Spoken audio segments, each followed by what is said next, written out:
In 3 minuti il TG del quotidiano La Nazione Siciliana.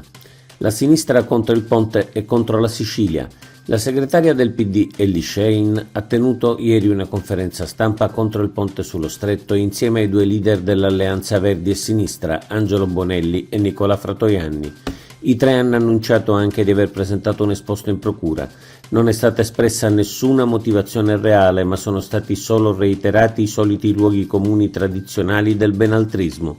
Con questi 2 atti la Schlein ha di fatto portato il suo partito nell'estrema sinistra e su posizioni oggettivamente antisiciliane. De Luca è la manifestazione di partito travestita. Era riuscita a ingannare anche noi, come aveva fatto con quasi tutti.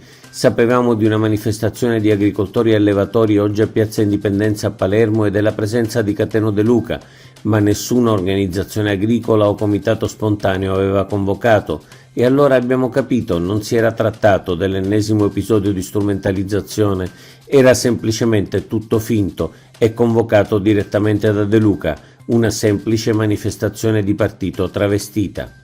Province, i problemi delle elezioni di secondo livello. 2 giorni fa il presidente Schifani ha rilasciato una dichiarazione pubblica sulle province. La riforma del sistema elettorale nelle ex province, ha detto, è un capitolo chiuso. Se ne riparlerà quando il Parlamento nazionale approverà questa riforma. Intanto, alla scadenza dei commissariamenti, daremo attuazione alla legge del Rio perché siamo tenuti a farlo. Vorremmo però segnalare al Presidente che prima di procedere occorrono alcune modifiche legislative per evitare di trovarsi in una situazione d'impasse. Depuratore di Priolo, insediamento del tavolo tecnico.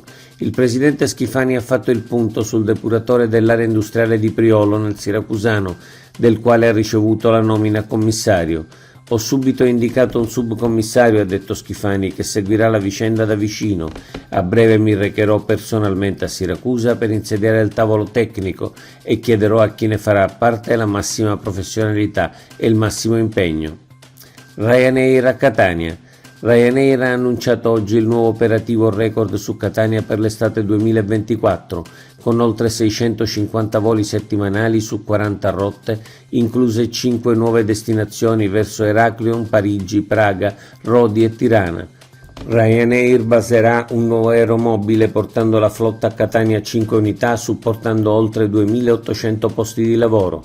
Per celebrare l'operativo ha lanciato una promozione valida per 3 giorni con tariffe a partire da 21,99 euro. Ancora una volta Ryanair ha chiesto l'abolizione dell'addizionale municipale.